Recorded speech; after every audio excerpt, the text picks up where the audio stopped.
वैसे तो सभी तिथियों का अपना एक महत्व होता है, लेकिन पुत्रदा एकादशी का कुछ महत्व इसलिए भी हो जाता है। 2 कारण हैं जिसकी वजह से हो जाता है। एक तो ये कि है ना, साल के अंदर 24 एकादशी होती है और अधिक मास होता है तो है ना 26 एकादशियाँ हो जाती हैं। लेकिन जो पुत्रदा एकादशी होती है वो साल में 2 बार आती है, यानी कि पुत्रदा एकादशी 2 पड़ती है।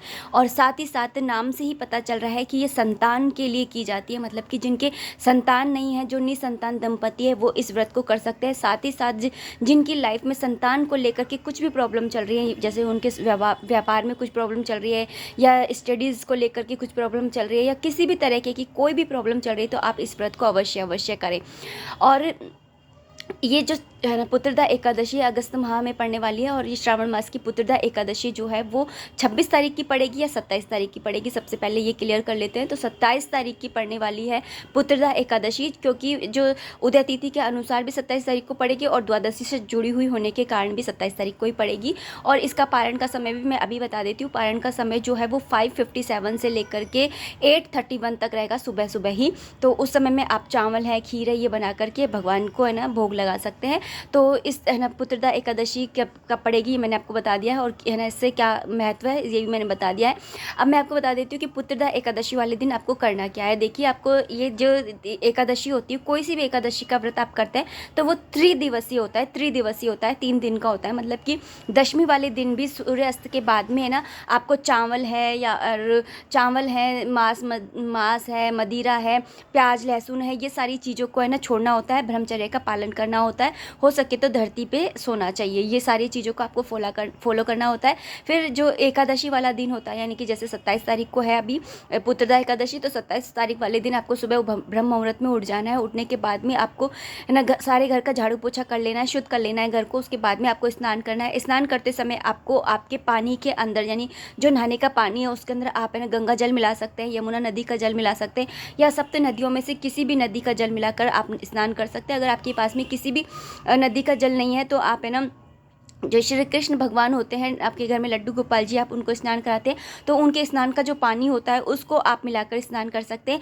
अगर वो भी आपके पास में नहीं है तो आप थोड़ी सी हल्दी मिला करके आप है ना स्नान कर सकते हैं। इस दिन जो पानी से आप स्नान करते हैं वो खाली पानी से स्नान नहीं करना चाहिए, कुछ ना कुछ मिलाकर स्नान करना चाहिए। आप आंवले का चूर्ण मिला करके या आंवले को मिला करके भी है ना स्नान कर सकते हैं। इस तरह से स्नान करने के बाद में आपको एक लोटे के अंदर जल लेकर के उसमें थोड़ा सा गंगा जल मिला करके पूरे घर के अंदर आपको है ना छिड़क देना है, शुद्ध कर देना है। उसके बाद में आपको मंदिर में भी इसी तरह से छिड़क देना है। और आपके पास में अगर लड्डू गोपाल जी हैं या फिर राधा कृष्ण का श्री विग्रह है तो आपको उनको स्नान भी इसी तरीके से कराना है, गंगा जल से या यमुना नदी के जल से या फिर सब नदियों के जल से, हल्दी के पानी से, या फिर आप है ना पंचामृत से भी उनको स्नान करा सकते हैं। इस दिन बहुत शुभ माना जाता है। इस तरह से स्नान कराने के बाद में आपको भी पीले कपड़े पहनने हैं और उनको भी, यानी लड्डू गोपाल जी को भी आपको पीले कपड़े ही पहनाने हैं।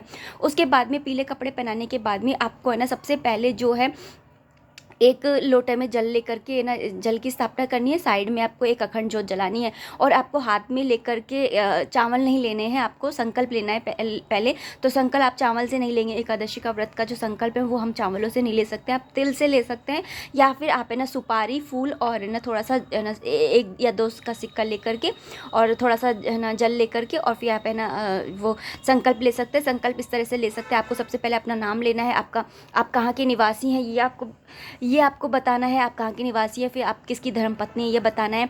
और फिर उसके बाद में आप किस तरह से ये व्रत रखेंगे, यानी कि आप है ना फलहार पे व्रत रखेंगी या आलू पे व्रत रखेंगी या फिर आप निर्जला व्रत रखेंगी, या किस तरह से आप व्रत रखना चाहती हैं, समा के चावलों पे व्रत रखने वाली हैं, किस तरीके से आप ये व्रत रखेंगी वो व्रत आपको बता देना है, किस तरह से आप करेंगी। उसके बाद में आपको अपनी मनोकामना भी बता देनी है। मनोकामना बताने के बाद में आपको वो जल जो है वो आपको भगवान श्री कृष्ण के आगे उनके चरणों में छोड़ देना है। इसके बाद में आपको पूरे दिन भगवान के नाम का जाप करना है। ओम नमो भगवते वासुदेवाय नमः मंत्र का जाप कर सकते हैं, या फिर आप विष्णु सहस्त्र नाम का भी जाप कर सकते हैं।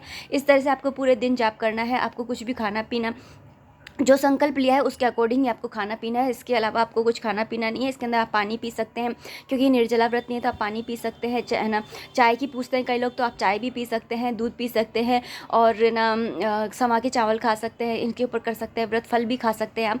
तो इन चीज़ों के ऊपर ना आप है ना व्रत कर सकते हैं। पंखा एक्चुअली मैंने बंद किया है क्योंकि पंखे की साउंड बहुत ज़्यादा हो जाती है ना, तो फिर मेरी आवाज़ नहीं आती क्लियर, तो इसलिए। तो इस तरह से आप व्रत कर सकते हैं। सारे दिन आपको उपास रहना, और सूर्य अस्त से पहले पहले ही आपको फलाहार कर लेना है, यानी कि ऐसा नहीं कि सूर्यास्त हो जाए उसके बाद में आपको करना है, सूर्यास्त से पहले पहले करना है। और उसके बाद में आपको है ना जागरण करना है। एकादशी की रात जो होती है वो सोने वाली रात नहीं होती है, इसलिए इस दिन आपको है ना इस रात्रि को आपको जगे रहना होता है। कम से कम 10 से 12 बजे तक तो आप कम से कम जगे ही जगें। और आप है ना साथ ही भगवान के नाम का मंत्रों का जाप करते हैं या रहें, या फिर आप जाप नहीं कर सकते हैं तो आप कोई ऑडियो भी चला सकते हैं। इस तरह से आप है ना छोड़ सकते हैं। और जब आप है ना सुबह संकल्प लेते हैं, संकल्प लेने के बाद में आप कथा अवश्य पढ़ें। कथा पढ़ना अनिवार्य होता है। अगर आपके पास में किताब नहीं है तो आप मुझे कमेंट करके बताइएगा, मैं ना जो कथा है वो भी मैं आपको इधर सुना दूंगी। तो आप है ना मेरी ऑडियो चला करके भी सुन सकते हैं, या फिर ना यूट्यूब पे ढेरों ऐसी वीडियो हैं जिसके अंदर आपको कथाएँ मिल जाएंगी, या फिर आप गूगल पर भी आप सर्च करेंगे तो आप पढ़ भी सकते हैं, तो वहाँ से भी आप पढ़ सकते हैं। इस तरह से आपको ये पूरा व्रत करना है। और उसके अगले दिन यानी कि नेक्स्ट डे आपको क्या करना है कि आपको सुबह उठ करके, यानी कि जो मैंने टाइम बताया 5:57 से लेकर के 8:31 यानी कि 8:31 तक के है ना आपको चावल का बना लेना है। मीठे चावल बना लीजिए, खीर बना लीजिए, जो भी आपको बनाना है वो बना करके और आपको लड्डू गोपाल जी को भोग लगा देना है, और उसी से आपको अपना व्रत भी खोलना है। और अगर आपका नेक्स्ट डे कोई व्रत पड़ने वाला है, जैसे कोई आपका व्रत पड़ रहा है, जैसे नेक्स्ट डे भी आपका व्रत है, तो आप व्रत कैसे खोले, चावल तो खा नहीं सकते, तो इस सिचुएशन में कैसे खोले, तो आप जो श्री कृष्ण भगवान को तो आप चावलों का भोग लगा दें, लेकिन आप खुद जो है उनके चरणों का जो चरणामृत होता है और तुलसा जी और उनका जो चरणामृत होता है जल, वो आप ग्रहण करके और व्रत का है ना जो है पारण कर सकते हैं। तो जो पारण का जो शुभ समय होता है उसी के अंदर व्रत को खोलना होता है, और उस व्रत को खोलने को ही पारण करना कहते हैं। तो इस तरीके से आपको जो है एक ना पुत्रदा एकादशी का व्रत रखना है। तो है ना आपको, मुझे पूरी उम्मीद है कि आपको समझ में आ गया होगा कि पुत्रदा एकादशी कब है, ये व्रत क्यों रखा जाता है और किस तरह से आपको ये व्रत रखना है। फिर भी अगर आपके मन में कोई भी जिज्ञासा है, कोई भी प्रश्न है, तो आप मुझे कमेंट बॉक्स के थ्रू कर सकते हैं। मिलते हैं नेक्स्ट वीडियो में, तब तक मुझे इजाज़त दीजिए। राधे राधे, हरे कृष्ण।